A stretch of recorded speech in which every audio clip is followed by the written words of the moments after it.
November 28వ తారీఖు మార్గశిర శుద్ధ అష్టమి శుక్రవారము శతభిష నక్షత్రము కాలాష్టమి లేదా కాలభైరవాష్టమి అంటారండి. చాలా విశేషమైనటువంటిది.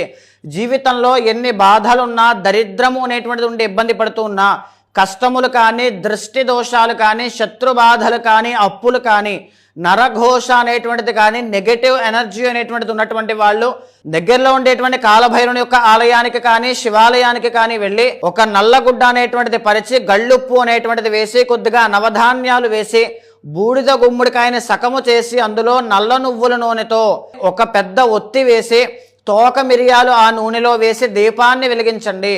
కాలభైరవ అష్టకము అనేటువంటిది ఆ రోజున ఆ సన్నిధిలో పారాయణ చేయండి. మీరు బాధపడే ప్రతి సమస్యకి కూడా పరిష్కారం కనబడుతుంది.